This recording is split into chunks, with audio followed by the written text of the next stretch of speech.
Bienvenue dans la vidéo de présentation du module de dessin 3D Cover Design. Ce module nous permet de créer des volumes très rapidement grâce à quelques outils très simples. Le principe général consiste au pousser-tirer à partir de contours fermés. Dessinons à présent quelques contours. Tout d'abord, un contour créé à partir de lignes, d'un rectangle, d'un arc de cercle et enfin d'un cercle. Vous pouvez constater que des points remarquables s'affichent afin de faciliter la capture. Je peux à présent passer en 3D et utiliser l'outil pousser-tirer. Pour cela, il me suffit de sélectionner dans le contour et le pousser vers le haut ou vers le bas. Je peux évidemment introduire une altitude au clavier. Je peux ensuite déformer mes objets par le même principe. Une autre fonctionnalité de cet outil est l'alignement en altitude d'objets.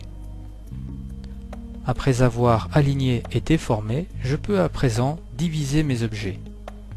Pour cela, je trace une ligne et je peux séparément couper mon objet en deux.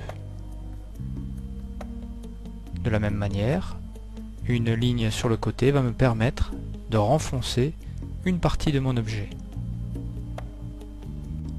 Je peux ensuite créer des trous et des renfoncements. Pour cela, je vais utiliser mon outil rectangle et très précisément au clavier ou à l'œil à la souris, je vais reculer une partie de mon objet. Pour faire un trou, de la même manière, je trace sur un des plans et je pousse jusqu'au bout. Cela provoque la création d'un trou. Pareil sur le cercle.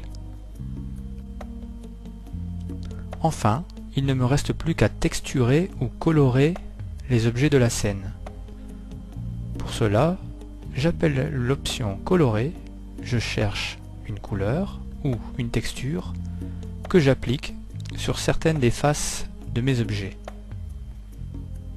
Je peux piquer une couleur existante afin de la réappliquer ailleurs.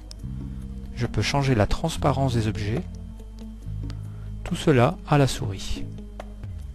Vous voyez comme il est simple de créer des objets 3D colorés en 3D. Passons à présent à des objets existants.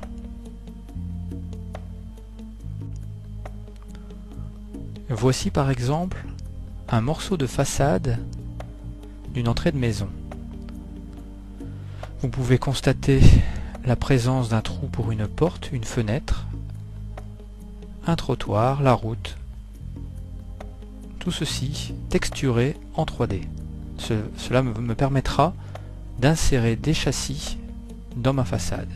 Un autre exemple, un petit peu plus compliqué, une maison complète, avec de nouveau au rez-de-chaussée le trou d'une porte et d'une fenêtre, à l'étage deux fenêtres, et enfin en toiture, vous pourrez constater la présence d'une fenêtre de toit. J'ai également tracé des lignes représentant la volumétrie des maisons voisines. Dans le même ordre d'idées, voici à présent une maison complète,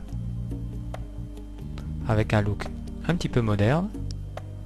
Je pourrais y insérer une composition de châssis ou une véranda ou des châssis. Ici dans l'exemple, certaines mailles sont en noir transparente afin de symboliser le vert. Afin de compléter et d'agrémenter mon projet, je peux également modéliser du mobilier. Voici par exemple une table en verre transparente. Passons à présent aux aménagements extérieurs. Pour les gens qui fabriquent des abris de piscine, il est parfois intéressant de modéliser les piscines complètement.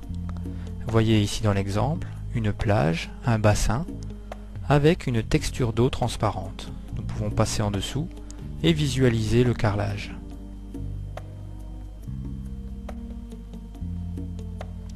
Pour les fabricants de garde-corps, il est parfois intéressant de modéliser escalier ou balcon. Voici un exemple d'un petit escalier modélisé très rapidement à l'aide de Cover Design. Ceci évidemment en dimension réelle. Enfin, pour les fabricants de clôtures et portails, vous pouvez également utiliser le module pour dessiner la maçonnerie extérieure où devra s'implanter le portail. Quelques lignes afin de modéliser les routes ou les chemins. Comme vous l'avez compris, Cover Design vous permet de dessiner tout et n'importe quoi. Je vous remercie de votre attention.